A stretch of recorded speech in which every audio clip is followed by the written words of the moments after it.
Assalamualaikum warahmatullahi wabarakatuh. Alhamdulillahirabbil alamin wassalatu wassalamu ala asyrofil mursalin sayyidina Maulana Muhammadin wa ala alihi washabihi ajmain. Amma ba'du. Para kiai, para ulama, para teman-teman yang hadir di sini yang saya hormati. Di sini ada Kiai Haji Mas Duki, ada Bapak Yusuf Mansur, ada kiai yang bupati juga, Bapak Hafid. Yang saya hormati Direktur BKN STEN, juga Ketua Penasihat Takliman Dr. Dawud Arif Khan. Saya hormati teman-teman, karena dari awal ini ngaji untuk seneng ya, untuk farhah itu seneng. Tidak tahu saya bacanya Farhatul Aidin wa Falahul Faizin ya Pak Ketua, Pak Tamam. Saya cerita sedikit tentang seneng ya, al-farah ya. Dalam Islam senang itu sudah ibadah. Jadi di antara ibadah terbaik manusia itu senang. Jadi kalau analoginya kita dikasih rumah teman atau mertua atau guru atau siapa saja, hal paling menjengkelkan itu ya sudah dapat gratisan gerutu. Gerutu itu gremeng. Nah ini kita sudah pakai buminya Allah itu gratis, pakai airnya ya gratis, pakai oksigen ya gratis. Kok masih berutuh, itu sudah jadi hamba yang enggak benar itu. Jadi bayangkan kalau kita pakai oksigen bayar, pakai buminya bayar, pakai airnya bayar semua, kayaknya kita tidak mampu membayar. Dan kita sama Allah hanya disuruh ikrar, disuruh sujud. Pentingnya ilmu satu, bahwa itu akan menjadikan satu perilaku. Misalnya begini ya, dulu itu kiai-kiai Jawa zaman dulu itu berpatokan, karena dulu pemerintahan Hindia Belanda, seorang lagi masih pemerintahan Hindia Belanda. Itu dalil yang sering diutarakan itu, sebaik-baiknya umara itu yang datang ke ulama, terus sejelek-jeleknya ulama itu yang datang ke umara. Tapi semenjak pemerintahan Indonesia dan kemudian ditandai beberapa tokoh kayak Gus Wahid putra Kiai Hasyim jadi Menteri Agama, ada Gus Wahid putra Kiai Wahab juga jadi Menteri Agama, ada Kiai Fatur Rahman keluarga Mbah Maimun, keluarga Sarang juga pernah jadi Menteri Agama. Kemudian bersamaan dengan itu dibangunlah satu pegangan ilmu. Pegangan ilmu ini penting karena ini yang mengilhami semua orang Islam, terutama ya utamanya ulamanya. Ada seorang ustadz, seorang guru ngaji yang karena melihat rata-rata penguasa itu zalim ya, datang ke Harun ar-Rasyid. Ini perlu disemak, datang ke Khalifatullah atau Amirul Mukminin Harun ar-Rasyid. Karena beliau seorang raja, tentu terduga lah, atau ya umumnya atau gimana lah istilahnya, itu ya rata-rata ya agak seenaknya, namanya raja, namanya penguasa. Ini dalam pikiran ustadz itu, tidak mesti dalam fakta. Kemudian si ustadz itu matur, ya Amirul Mukminin, inni nasihun lak famusyaddidun alaika fala tajidanna fi nafsika syai'an. Saya ini mau nasihati Anda, kemudian saya cara nasihati itu keras. Tolong jangan dimasukkan hati. Dia bilang famusyaddidun alaika. Saya nanti kalau nasihati itu keras sekali. Tolong dimaklumi karena ini penting, karena Anda harus dinasihati secara keras. Tapi sebelum nasihat itu diutarakan, kata Harun ar-Rasyid, karena beliau Bani Abbas dan beliau orang alim, termasuk muridnya Imam Malik. Kata Harun ar-Rasyid, uskut, kamu diam Ustaz.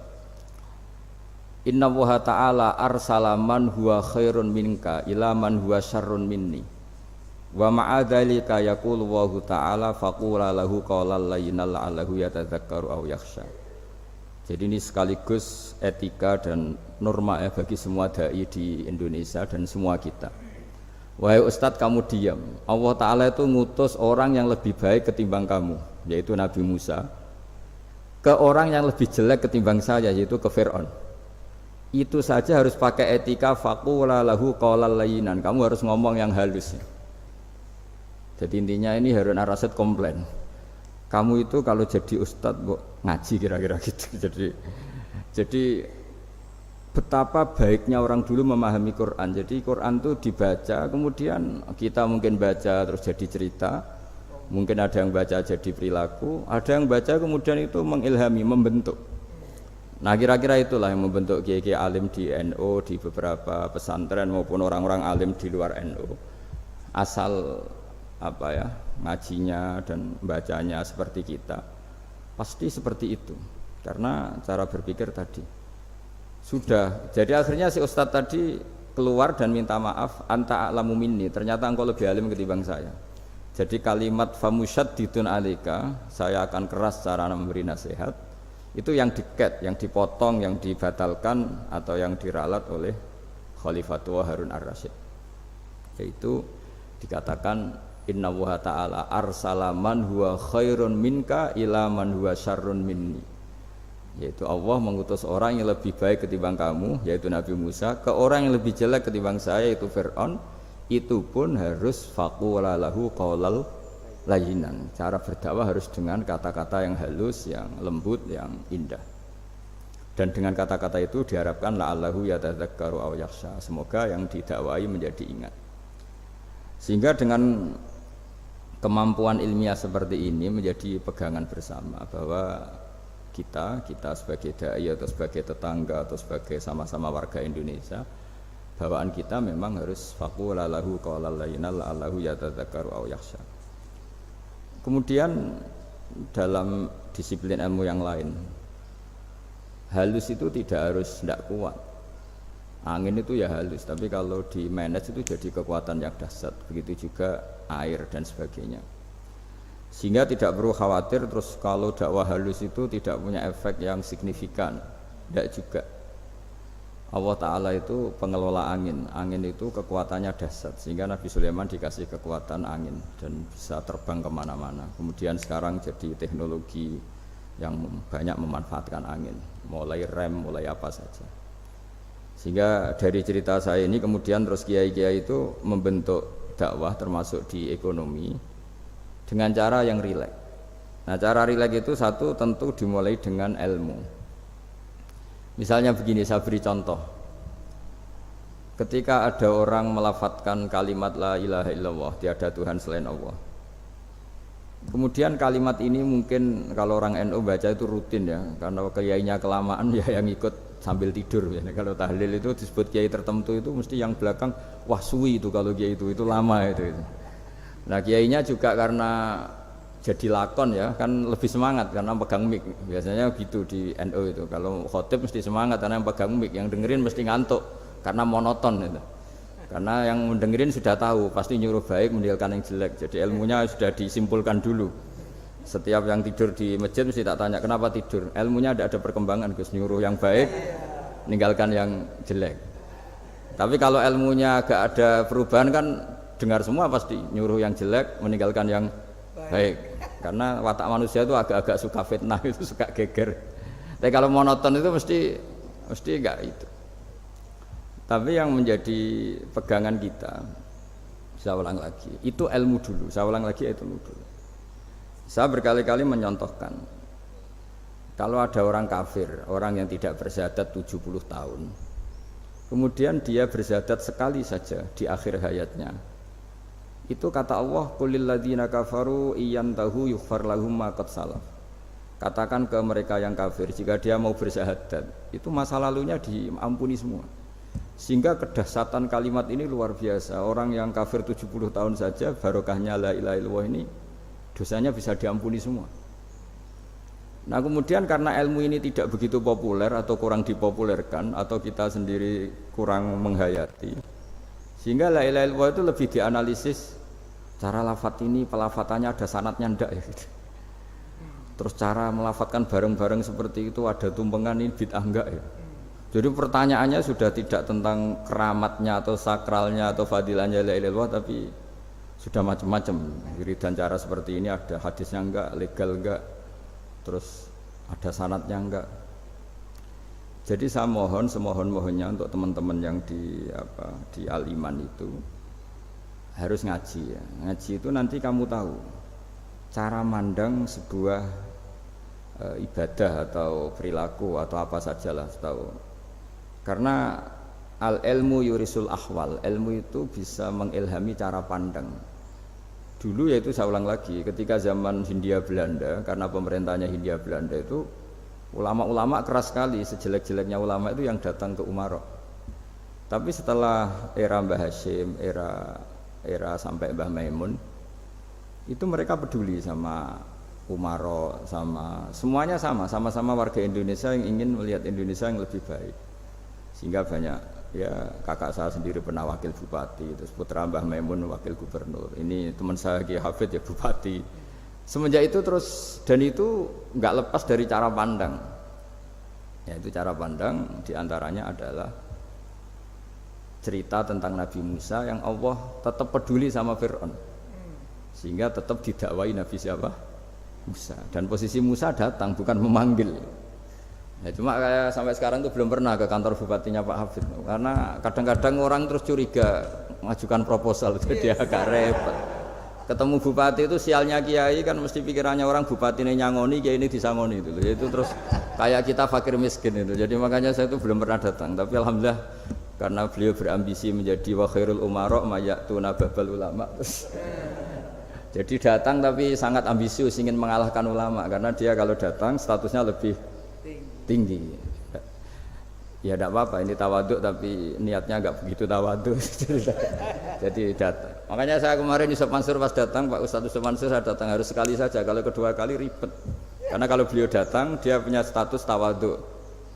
Lama-lama yang didatangi jadi takabur, saya jadi yang ahli neraka, dia ahli surga. Saya kan rugi dong. Artinya rugi, gue kehilangan teh, kehilangan kopi, beliau berstatus tawaduk, saya berstatus takabur, kan repot. Makanya saya berharap jangan datang lagi. Karena jadi repot itu, jadi repot kan. Padahal saya kalau disuruh datang ke Jakarta kayaknya ya berat, selain sibuk juga takut ganggu saya itu. Jadi saya sering ke Jakarta tapi ya tadi jarang ya. Biasanya ngajarkan waktu hanya pas saja, tidak kurang tidak lebih. Biasanya ngajar di pondoknya Pak Kures itu di Baitul Quran ya. Hanya ngajar santri-santri itu. Nah, jadi pemahaman Quran dulu itu kata Imam Ghazali, ini sekaligus karena ada Pak Ustadz Yusuf Mansur, itu membaca Quran itu membaca, bukan bercerita. Kalau kamu membaca seperti ini, kunta qori'an, kamu pembaca. Pembaca itu yang mengambil pelajaran. Tapi kalau kamu hanya cerita, itu namanya kunta hakian. Sebenarnya Anda tidak membaca Quran, tukang cerita. Misalnya tadi cerita Nabi Musa datang ke Fir'aun. Itu kalau kamu hanya cerita, wah dulu itu ada orang namanya Fir'aun didakwai Nabi yang namanya Musa. Ya ini namanya tukang cerita. Kalau kamu pembaca tidak gitu. Betapa baiknya Allah, orang sengawur Fir'aun saja inginnya Allah masih ingin diselamatkan dengan mengutus Nabi Musa kekasihnya. Itu namanya kunta qori'an, kamu pembaca betul, bukan kunta hakian, kamu tukang cerita. Begitu juga seterusnya tentang Quran ayat-ayat seterusnya.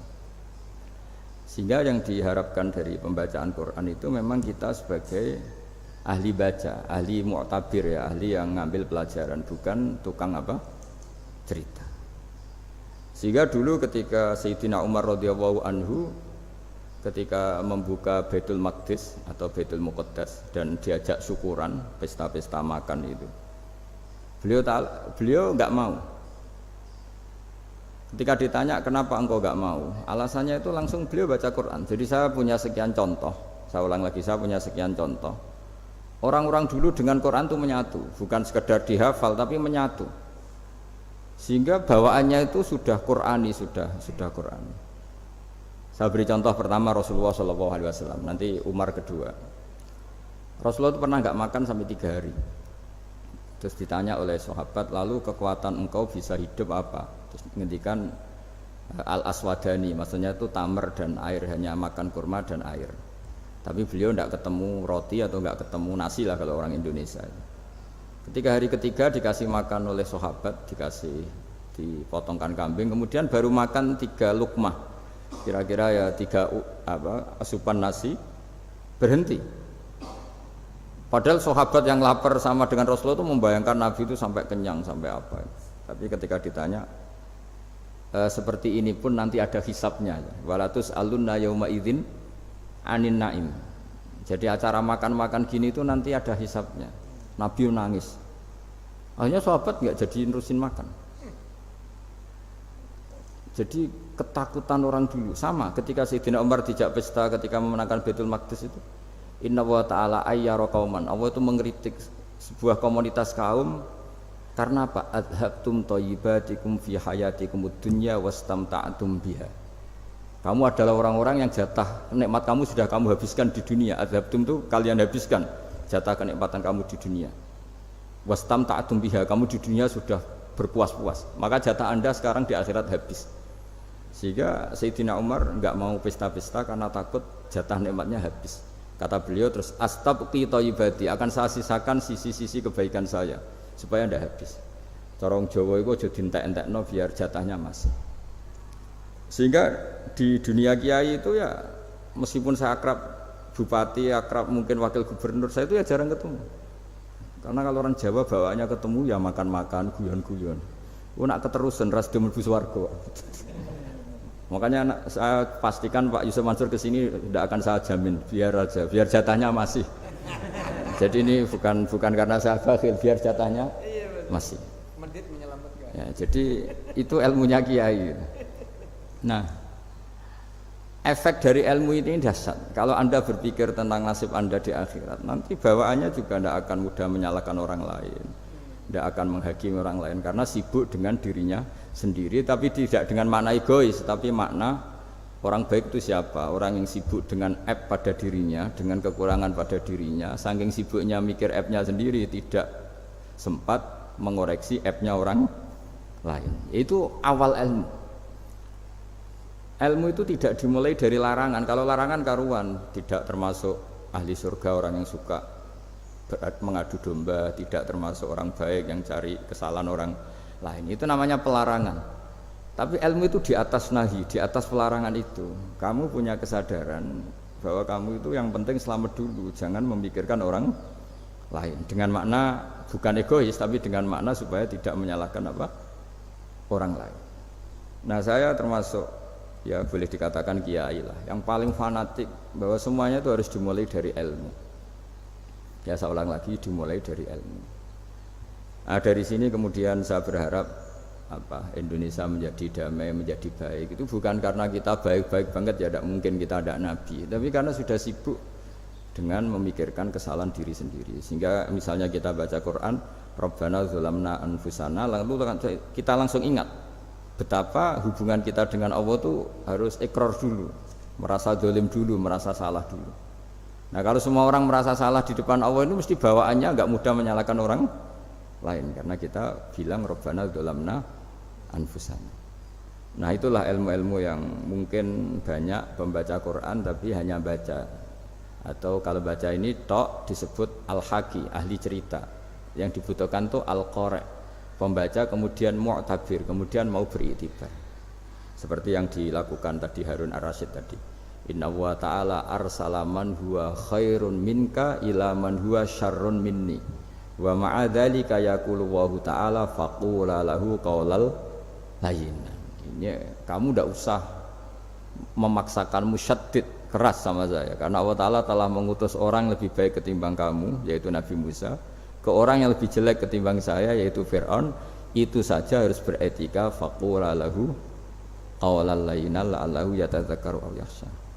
Dan alhamdulillah bawaan kita sebagai orang timur atau orang Jawa itu kalau mau ngandani orang itu halus sekali. Di antara bentuk kehalusan kata-kata diceritakan di ayat lain ketika Nabi Musa ketemu Fir'aun. Dawuhnya begini, fakul apa itu yang di juz 30 yang juz 30 ini yang bagian dari, kan tadi hanya fakul lahu qaulal layyinan. Lahu qaulal layyinan itu bentuknya apa? Ya, bentuknya apa? Itu Nabi Musa disuruh ngendikan sama Fir'aun. Apakah kamu mau saya nasihati?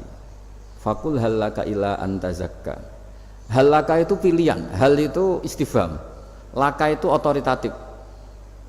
Jadi betapa santonya kalimat itu, fakul halaka ila antazakka. Jadi kalau dimaknani model Pak Hafid, model saya ngaji di sarang itu, halaka ana ta iku kedue sira berhak bagi kamu, berhak bagi Anda, apakah Anda berhak loh mendapat nasihat supaya Anda jadi orang yang lebih baik. Halaka ila anta zakat. Jadi tidak kalimat perintah tapi kalimat pilihan.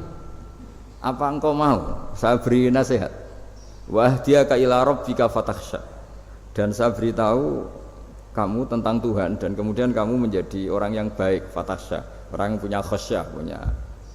Jadi kayak apa kalimatnya itu? Napa jenengan kerso? Itu kalau orang Jogja, orang-orang daerah-daerah yang pada nyuguhi tamu itu kan, ayo makan-makan. Itu kan kayak tamunya itu kelaparan. Masa Pak Yusuf Mansur kelaparan? Tidak mungkin kan? Masa Ustadz terkenal kelaparan kan? Tidak mungkin itu. Monggo, napa jenengan ngersakno? Karena bisa saja tamunya itu tidak kerso. Mungkin karena darah tinggi, mungkin karena takut dianggap fakir miskin, macam-macam kan orang tidak. Itu kalimatnya itu halaka ila anta zakka. Kayak apa indahnya dakwah. Halaka ila anta zakka. Itu ada kata laka itu ya terserah jenengan mau enggak. Wa ahdiyaka ila rabbika fatakhsha. Nah, itu yang disebut membaca. Kunta qari'an la hakian. Anda benar-benar membaca Quran, bukan sekadar pencerita. Nah, kemudian ini yang terakhir saya juga baru, sebenarnya saya itu nggak pernah bilang sanggup itu, tapi Pak Ustadz Zakaria itu GR terus sampai tadi pagi itu saya belum tahu kalau ada acara ini. Ya karena saya kiai, jadi kalau kiai itu kan ingatnya sama Allah saja, kalau sama manusia itu rontok-rontok lali gitu. Itu bukan memaksa, ya memang lupa. Sejauh mana sih pentingnya manusia kan tidak penting cara ilmu tasawuf itu. Tapi karena ini titipan Rasulullah SAW terus menjadi penting kan. Dititipi umat gak jenengan itu ya sudah ngaji ngatur kiai ribet itu. Kiai ini biasa ngaji kan, kiainya yang ngatur, santri ini enggak. Pak Yai ngaji tanggal ini jam ini. Itu kan mengabaikan semua aktivitas kiai. Padahal jam ini mungkin saya punya jam. Mungkin jalan-jalan atau ngaji atau mutolaah atau munajat, gara-gara Pak Zakaria ini terus Mas Tamam ini yang provokasi. Harus ngaji di jam ini, tema ini. Saya itu kalau ngaji ditentukan tema itu, ini memang saya agak keras di bab ini. Itu kayak ibarat gini loh. Saya ini dokter, kemudian ada orang yang sakitnya itu jantung, terus bilang ke saya, Pak dokter sembuhkan kukul saya. Wong penyakit ekstrimnya itu jantung, kok bila disembuhkan apa? Kukul. Kan gak penting, sembuh tidak sembuh, kukul itu kan gak penting. Jerawat itu. Kiai itu tahu kesalahan paling fatal manusia itu akidah. Tapi kadang-kadang mintanya ilmu yang tidak akidah, yang gak penting. Jadi kadang-kadang kiai itu ya digurui betul kalau di Indonesia itu. Misalnya ini tidak nyindir loh, memang marah betul kalau di bab-bab seperti ini. Tapi ini biar jadi ilmu masif, ilmu yang general. Saya ulang lagi ya, Anda jadi dokter, tahu pasien Anda ini penyakit jantung kronis atau sudah fatal lah sudah. Terus orang itu bilang, Pak Yai, itu Pak dokter, tolong obati kulit saya supaya tidak jerawatan. Kamu bilang ini orang aneh enggak itu? Aneh kan? Nah, kiai juga gitu. Saya sering itu ada orang mau haji gitu, Gus doain saya jadi haji mabrur. Pernah belajar haji Pak? Dereng Gus. Mungkin enggak orang belum belajar nyupir terus kemudian minta didoain, Gus saya mau nyupir doain selamat. Mau nyupir aja enggak bisa kok minta doa selamat. Harusnya urutannya kan belajar dulu baru minta doa. Tapi kali ini aliman bener ngajaknya akidah dulu, ahli sunnah kan. Nah itu bener karena akidah itu hal yang prinsip memang harus. Kalau kebetulan enggak bener tak revisi betul. Untungnya kok temanya bener. Jadi saya mohon ke seluruh orang-orang yang mau ngaji ke kiai itu tema itu biar yang milih kiai supaya tahu prioritas yang harus benahin. Jangan tema yang kita yang milih, jangan-jangan tema yang kita pilih itu tidak mendesak atau tidak penting. Ini bukan apa-apa, ini saking ingin baik saya ya, keinginan baik saya supaya dulu zaman sahabat ya gitu. Kalau ada pertanyaan salah sama Nabi dibenerin, cuma Nabi terlalu bijak, cara benerin tuh enak. Kalau saya karena tidak Nabi saja ya agak-agak kasar kan, kalau tidak Nabi tidak wajib bener terus, yang wajib bener terus itu Nabi. Saya beri contoh ya. Nabi itu ngendikan tentang kiamat, kiamat itu dahsyat, mengerikan gini-gini. Kalau pikirannya orang kampung itu begini, Nabi ini aneh. Cerita kiamat dahsyat tapi nggak ada tanggalnya, ada tahunnya. Harusnya ada dong biar kita bisa persiapan. Sehingga Nabi disomasi di tengah-tengah khutbah itu, ya Rasulullah mata sa'ah. Nah, karena ini orang Bedui, Nabi nggak dengerin, diulang lagi. Mata sa'ah ya Rasulullah. Ketika Nabi mengabaikan itu ada dua kelompok sahabat, yang satu bilang lam yasma, Nabi tidak dengar sehingga mengabaikan. Yang kedua bilang sami'a wa kariha, Nabi sebenarnya mendengar tapi tidak berkenan. Tapi diulang lagi ketiganya, ya Rasulullah mata sa'ah. Akhirnya Nabi jawab, mau tidak mau, karena kalau enggak ya dia, namanya orang Bedui ngomong terus. Nabi balik tanya, ya karena cara berpikir dia kalau kiamat itu jelas kapannya kan bisa persiapan itu. Paling enggak pas mau kiamat terus pas ngaji Quran apa kan bisa persiapan itu. Akhirnya Nabi balik tanya, ma'atatalaha, kalau kamu berani tanya kiamat lalu persiapan kamu apa?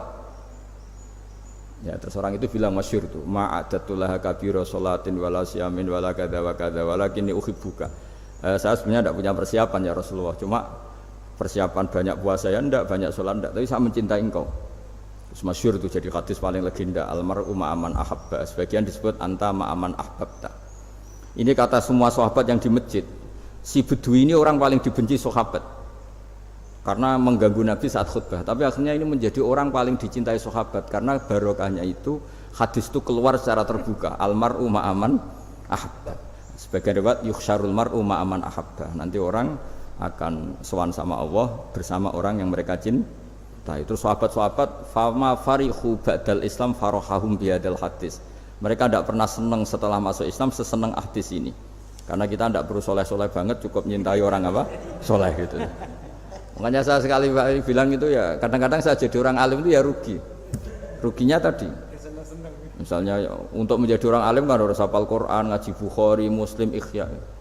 Ternyata pengumuman kedua orang nggak bisa apa-apa, gelombang kedua para pecinta, waduh itu kan repot ya.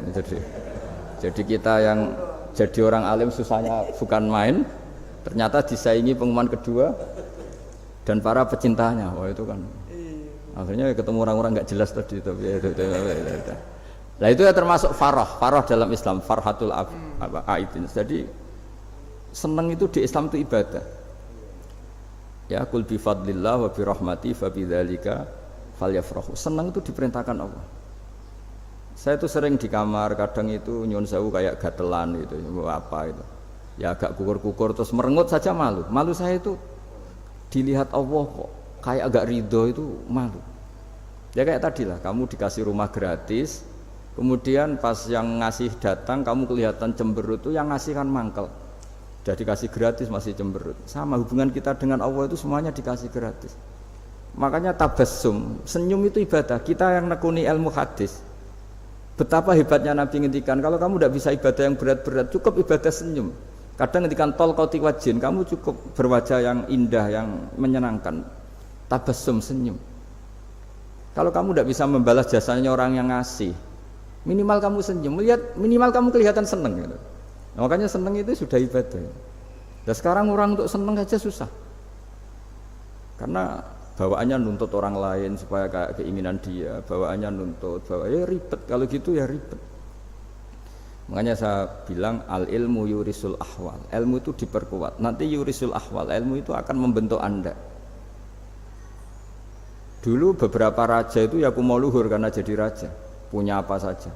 Tapi punya penasihat ulama, itu ya nasihat itu sederhana. Ada seorang raja tanya ke kiai, gimana dengan semua kerajaan saya? Wah, padahal dia punya apa saja. Jenengan miskin sekali, itu kerajaan seluas ini, kok bisa aja? Terus ditanya sama si ulama tadi, andaikan Anda di padang pasir, kemudian kalau tidak minum segelas air itu mati, apakah Anda akan membeli segelas air ini dengan semua kerajaan Anda? Oh iya, pasti apapun saya lakukan untuk mendapat satu gelas air. Terus la tafrah bimulkin la yusawi sarbatamain, kamu jangan bangga dengan kerajaan yang nilainya itu enggak sebanding dengan segelas apa? Air. Akhirnya raja itu mikir, saya tidak jadi raja bisa hidup, tapi kalau enggak minum air mati, berarti penting satu gelas air. Akhirnya lama-kelamaan ini anggap kerajaan itu biasa, ternyata enggak sepenting segelas air. Ya seperti kita lah, misalnya orang enggak punya alpat itu enggak malu, tapi kalau enggak punya celana itu malu. Kamu mau punya alpat tapi enggak punya celana? Kan enggak mau. Yaitu ilmu. Ilmu itu yurisul ahwal. Ilmu akan melahirkan satu perilaku. Jadi kalau ilmu Anda mantap, pasti syukurnya juga mantap gitu. Ya makanya saya termasuk kiai yang selalu mendorong pentingnya ilmu. Bahkan kata Sufyan Ats-Tsauri ngendikan saking pentingnya ilmu ada kata fa'lam annahu la ilaha illallah, dimulai kata fa'lam. Dan saking pentingnya ilmu itu setiap nabi itu status permanennya itu hanya satu, mengajar. Rabbana wab'ats fihim rasulam minhum yatlu 'alaihim ayatik, membacakan ayat-ayat Allah sampai wa yu'allimuhumul kitab, mengajarkan kitab wal hikmah. Bahkan Allah sendiri wasofa dzatahul aliyah bi annahu al-muallim. Yaitu Allah ngendikan Ar-Rahmanu 'allamal Qur'an. Jadi betapa hebatnya pengajar. Allah sendiri mensifati dirinya itu Ar-Rahmanu 'allamal Qur'an. Allah itu Maha Rahman yang mengajarkan Quran. Di surat Iqra juga disebutkan Iqra wa rabbukal akram alladzi 'allama bil qalam. Jadi Allah mensifati dirinya sebagai pengajar. Kayak apa pentingnya mengajar? Karena al-ilmu yurisul ahwal. Ilmu ini melahirkan satu sikap. Pernah ada orang hartanya itu habis karena ngobati ibunya. Terus datang ke saya, dia sumpek karena hartanya habis ngobati ibunya. Terus dia bilang, Gus, saya ini sekarang sudah miskin karena ibu saya sakit dan harta saya habis untuk ngobati ibu saya. Terus tak guyoni sama saya, kon kepen pinter apa kepen goblok? Kepen pinter Gus. Ingin pinter apa ingin goblok? Katanya ingin pinter. Kalau ingin pinter bahasanya jangan gitu. Harta kamu itu masih di akhirat karena habis untuk ngobati ibu. Bayangkan kalau habis untuk maksiat itu habis betul. Terus dia mulai syukur. Alhamdulillah Gus, harta saya habis secara heroik karena untuk mengobati apa ibu. Sudah pinter dia. Akhirnya miskin sampai sekarang ya tetap pede saja karena masih punya tabungan di akhirat. Dan itu saya terinspirasi oleh ilmu juga. Jadi dulu Sayyidah Aisyah itu pernah nyimpan sepotong daging kambing, disimpan untuk dimakan beliau. Karena beliau mau iftar ya, mau buka atau apa. Singkat cerita, karena bawaan keluarga Nabi itu sakhok, ada orang minta dikasihkan. Suatu saat akhirnya kan habis. Terus Nabi tanya, yang daging tadi di mana? Habis. Terus Nabi cara menjelaskan itu indah sekali. Harta kamu itu baju yang kamu pakai nanti ya rusak, yang kamu makan nanti ya ke WC. Wa tasaddaqta fa abqaita. Memang di semua riwayat itu pakai dhamir mukhatab mudzakkar, meskipun asal-usul riwayat itu untuk Sayyidah Aisyah karena untuk umum. Yang kamu sedekahkan tuh yang masih. Kamu jangan bilang kamu sedekahkan tuh yang habis. Yang kamu sedekahkan tuh yang masih. Misalnya saya punya uang 1 miliar misalnya. Terus pernah tak sedekahkan ke fakir miskin atau ke kiai atau ke pondok 100 juta. Itu yang mesti masih karena kadung di luar kekuasaan kita. Kadung lillahi ta'ala. Justru yang masih itu yang potensi nanti untuk hal-hal yang kurang positif. Semenjak itu orang sedekah itu begitu entengnya karena itu yang masih. Ya tapi tentu sarannya yang tepat ya. Saya sekarang sering kampanye sedekah tepat karena misalnya sering saya itu didatangi orang kaya. Gus, saya ini punya uang banyak, ingin punya masjid biar dipakai orang Jumatan. Terus saya bilang, kamu ingin jadi orang baik betul apa baik versi Anda? Baik betul Gus. Tak ajarin mau, gak tersinggung, mau Gus. Kalau Anda bikin masjid di kampung Anda, masjid terbaik di dunia sekalipun, yang bingung saya ahli fikih. Kok bisa Gus? Kan terjadi 2 Jumatan, nanti sahnya yang mana? Kamu enak aja bikin masjid kan? Kamu bikin masalah baru bagi kiai fikih di daerah kamu. Belum nanti orang terus migrasi ke masjid Anda karena lebih baik, koriknya lebih baik. Kamu membunuh masjid yang lebih tua, itu nggak sopan sekali, masjid itu sudah lebih tua kamu. Akhirnya mikir, nggak usah Gus kalau gitu, sedekah apa saja yang penting perintah jenengan gimana. Ya sudah. Jadi sedekah itu juga harus dibina supaya kalau orang kan bisa saja kan uang 100 juta itu untuk fakir miskin manfaat, ternyata untuk masjid yang sifatnya aksesoris, untuk lampu yang kristal yang mahal-mahal bukan yang pokok. Itu pentingnya ngaji ya. Jadi lagi-lagi al-ilmu yurisul ahwal. Ilmu itu melahirkan satu sikap. Jadi ketika ada masjid baru, kalau orang nggak bisa ngaji fikih, wow ada masjid baru, masjid banyak. Tapi kalau yang ngaji fikih ngerti ini malah ada masalah baru karena ada ta'addud Jumatan. Gimana hukumnya 2 Jumatan dalam kondisi yang tidak mendesak. Makanya sekarang saya baru kampanye itu. Dulu itu kalau ada masjid banyak itu kan faktornya beda ormas, beda pemahaman atau agak jauh, masih hukum sosial. Atau bawaan kondisi, misalnya di dekat UGM itu ada masjid kampung pertama, bawaan masjid karena ada kantor besar, atau bawaan ada pabrik besar, atau ada sekolahan besar. Tapi sekarang itu ada pertanyaan baru, ada masjid baru karena ada orang kaya ingin bikin masjid, itu gimana itu hukum? Nah, tapi kalau orang tidak nekuni fikih itu ya langsung wah bagus untuk bangun masjid. Bagus piye kene sing kangelan memfikihkan tadi. Nah itu ilmu. Jadi kalau yang tidak nekuni fikih itu ya tidak tersiksa, tapi yang nekuni fikih itu pasti tersiksa karena seperti itu tadi. Ya jadi saya mohon di antara cara kita dakwah secara damai itu dimulai dari Rabbana Zolamna Anfusana, itu dipakai Nabi, di redaksinya diganti dengan makna supaya kita per individu matur Allah apa ini zulam tu nafsi zulman kabiron katsiron. Nah bawaannya orang mengaku zalim, mengaku salah itu kan sudah tidak sempat mikir salahnya orang apa lain, dan dari sini kemudian dia jadi orang yang tawadhu, yang ubudiyah, yang macam-macam, sehingga Nabi itu bukan dianggap ya pasti penjelas terbaik.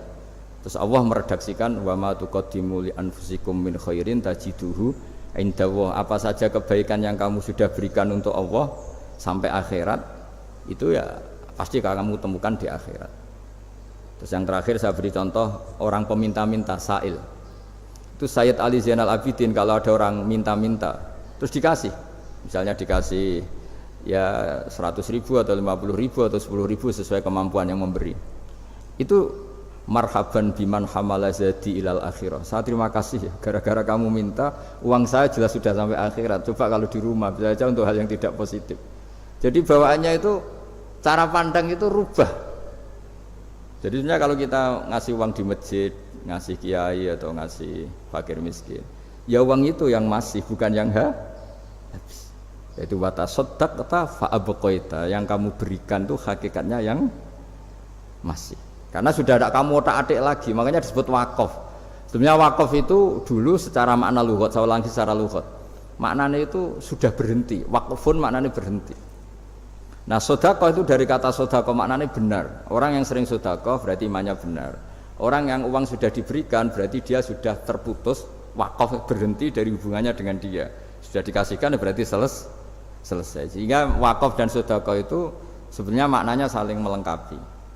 Kemudian orang-orang fikih karena ada disiplin ilmu tertentu, wakaf itu untuk sedekah yang permanen, yang abadi, kemudian sedekah untuk infak. Tapi itu kan hanya istilah-istilah dalam disiplin ilmu. Sebetulnya kalau pakai ilmu yang umum, sedekah ya bisa disebut wakaf, wakaf ya bisa disebut apa? Sedekah. Karena maknanya sedekah itu wakaf. Wakaf itu apa? Qat'u raqabatil malik an hadal mal atau an mali. Hubungan pemilik harta ini terputus dari harta itu. Jadi misalnya saya sudah wakaf tanah ini ke masjid, sudah diterima, buat saya kepikiran gadekan atau menjual sudah tidak bisa, sudah berhenti di situ saja hubungan saya dengan kepemilikan harta itu. Makanya disebut apa? Wakaf.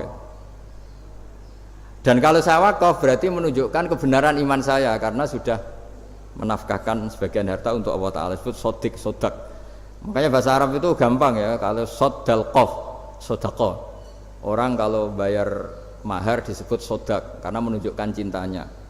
Teman yang setia disebut sodik karena ya benar dalam berteman.